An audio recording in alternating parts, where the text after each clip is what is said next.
اعوذ باللہ من الشیطان الرجیم بسم اللہ الرحمن الرحیم وقال الملک ائتونی بہ، اور بادشاہ نے کہا کہ اس کو میرے پاس لے آؤ۔ کل کے سبق میں یہ بات گزری تھی کہ بادشاہ نے خواب دیکھا، پھر اس نے اپنے درباریوں سے کہا کہ اس خواب کی تعبیر بتاؤ۔ تو وہ قیدی جو حضرت یوسف علیہ السلام کے ساتھ تھا، پھر وہ رہا ہوا، وہ بادشاہ کا ساقی تھا۔ اس نے کہا بادشاہ کو کہ جیل کے اندر ایک جوان ہے، وہ اس کی تعبیر بتا سکتا ہے۔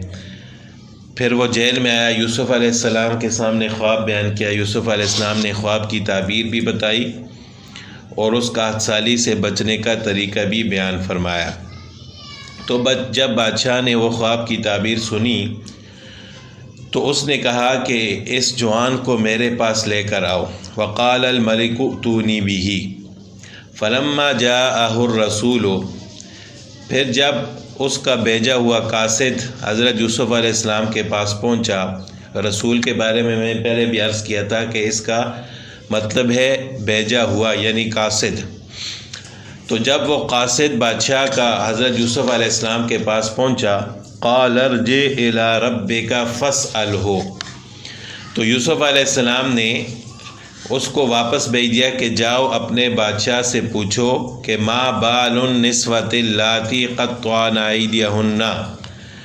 کہ ان عورتوں کی حقیقت کیا ہے جنہوں نے اپنے ہاتھ کاٹے تھے۔ اب حضرت یوسف علیہ السلام کا یہاں صبر اور تحمل انتہائی درجے کا تھا کہ اگر حضرت یوسف علیہ السلام کے علاوہ کوئی اور شخص ہوتا تو کہتا فوراً مجھے رہا کر دیا جائے، میں بادشاہ کے پاس جانا چاہتا ہوں، کیونکہ اتنا لمبا عرصہ وہ جیل کے اندر رہے۔ اور خود ایک حدیث میں آپ صلی اللہ علیہ وسلم کا ارشاد ہے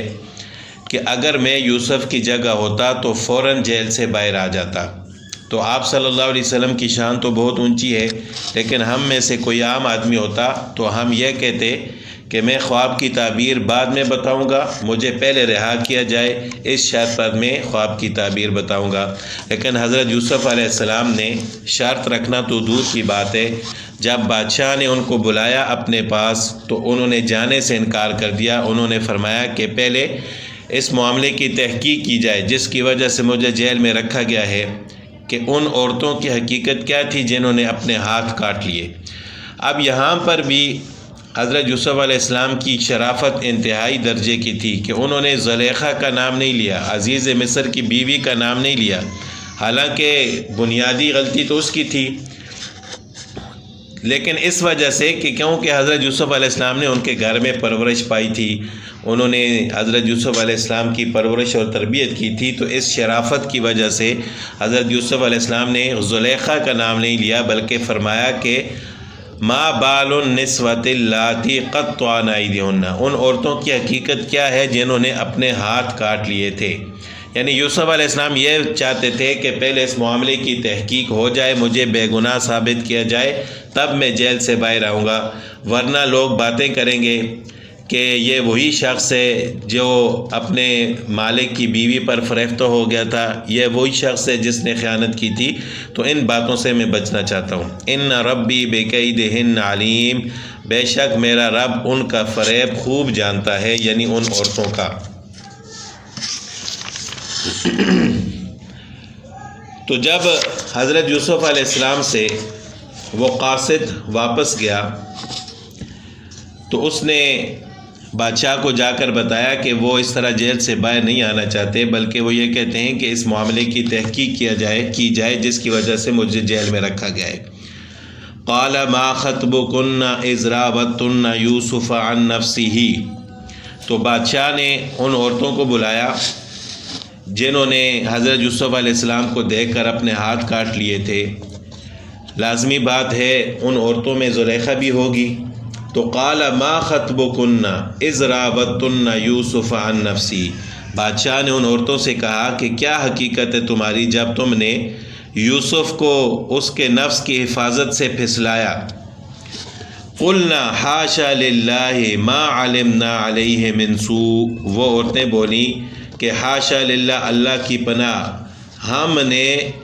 اور اس یوسف میں کوئی برائی نہیں دیکھی، ما علمنا علیہ، ہم کو معلوم نہیں ہے من سوء، اس میں کچھ برائی، یعنی حضرت یوسف علیہ السلام کا اس میں کوئی قصور نہیں ہے، وہ پاک دامن ہیں، وہ معصوم ہیں، اس میں ان کا کوئی قصور نہیں تھا۔ قالت امرأۃ العزیز، اب عزیز مصر کی بیوی بولی، الآن حصحص الحق کو، اب کھل گئی ہے سچی بات، یعنی جب زلیخا نے دیکھا کہ اب ان عورتوں نے بھی حضرت یوسف علیہ السلام کی پاک دامنی کی گواہی دے دی ہے، تو اب مجھے بھی صاف کھل کر بات کرنی چاہیے، اور اس نے کہا کہ اب بات کھل گئی ہے، انا راودتہ عن نفسہ، میں نے یوسف کو اس کے جی سے پھسلایا تھا، یعنی میں نے یوسف کو گناہ کی دعوت دی تھی، میں نے اس کو برائی کی طرف مائل کرنے کی کوشش کی تھی، وَإِنَّهُ لَمِنَ الصَّادِقِينَ، اور وہ سچا ہے، یعنی یہاں ذَلِكَ لِيَعْلَمَ أَنِّي لَمْ أَخُنْهُ بِالْغَيْبِ، حضرت یوسف علیہ السلام نے یہ اس وجہ سے فرمایا تھا کہ تاکہ عزیز مصر کو معلوم ہو جائے کہ میں نے اس کی چوری چھپ کر نہیں کی، یعنی میں نے کوئی خیانت نہیں کی، وَأَنَّ اللَّهَ لَا يَهْدِي كَيْدَ الْخَائِنِينَ، اور اس وجہ سے بھی فرمایا کہ اللہ تعالیٰ دغا بازوں کا فریب نہیں چلنے دیتے۔ تو یہاں پر اللہ تعالیٰ نے حضرت یوسف علیہ السلام کو سرفراز فرمایا، اور ان کے اوپر جو تہمت تھی اللہ تعالیٰ نے ان سے اس تہمت کو بھی دور فرمایا، اور یہ بات ظاہر ہوگی کہ غلطی زلیخا کی تھی، نہ کہ یوسف علیہ السلام کی۔ لیکن یہاں پر بھی حضرت یوسف علیہ السلام کی کسر نفسی اور عاجزی دیکھیں کہ حضرت یوسف علیہ السلام نے یہ نہیں فرمایا کہ یہ میرا کمال ہے، بلکہ فرمایا کہ وما ابرئ نفسی، میں پاک نہیں کہتا اپنے جی کو، یعنی میں اپنے آپ کو پاک نہیں کہتا کہ میں بہت زیادہ پاک ہوں اور یہ میرا کمال ہے، بلکہ فرمایا کہ ان النفس لامارۃ بالسوء، بے شک نفس تو برائی سکھلاتا ہے، یعنی اس وقت میرے دل میں بھی کچھ وسوسہ پیدا ہوا تھا، تو نفس تو برائی سکھاتا ہے، اگر میں نفس کے پیچھے چلتا تو میں بھی اس برائی میں مبتلا ہو جاتا، تو میں اپنے نفس کو پاک نہیں کہتا، الا ما رحم ربی، ہاں مگر جس پر میرا رب رحم فرما دے، یعنی کہنے کا مطلب یہ ہے کہ حضرت یوسف علیہ السلام فرماتے ہیں کہ اس میں میرا کوئی کمال نہیں ہے، بلکہ میرے رب نے میرے اوپر رحم فرمایا ہے، ان ربی غفور الرحیم، بے شک میرا رب بخشنے والا ہے، مہربان ہے۔ وقال الملک ائتونی بہ استخلصہ لنفسی، جب حضرت یوسف علیہ السلام کی برات ظاہر ہو گئی تو بادشاہ نے کہا کہ اس کو میرے پاس لے آؤ تاکہ میں اس کو اپنے کام میں خالص کر کے رکھوں، فلما، یعنی میں ان کو اپنا خاص بندہ بناؤں، فلما کلمہ،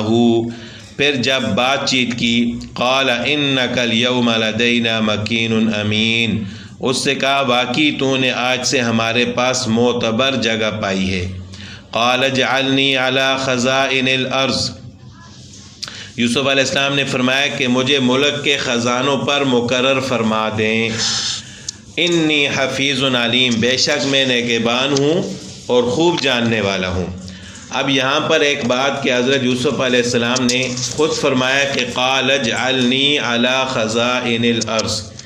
کہ مجھے زمین کے خزانوں کا نگہبان بنا دیجئے، جبکہ حدیث میں آتا ہے آپ صلی اللہ علیہ وسلم کا ارشاد ہے کہ جس شخص نے مانگ کر عہدہ لیا اس کے ساتھ اللہ کی مدد نہیں ہوگی، تو جبکہ یہاں پر تو حضرت یوسف علیہ السلام نے خود عہدہ مانگا ہے کہ مجھے وزیر خزانہ بنا دیا جائے، تو حقیقت میں عہدہ مانگ کر نہیں لینا چاہیے، لیکن بعض اوقات بعض صورتیں ایسی ہوتی ہیں کہ عہدہ مانگ کر لینا صرف جائز نہیں بلکہ ضروری ہوتا ہے، کہ جب کوئی عہدے کے قابل نہ ہو اور ایسے نااہل لوگ عہدے پر قابض ہوں تو پھر اس وقت عہدہ مانگنا جائز بلکہ ضروری ہوتا ہے۔ تو یہاں پر بھی مصر کے اندر ایسے لوگ تھے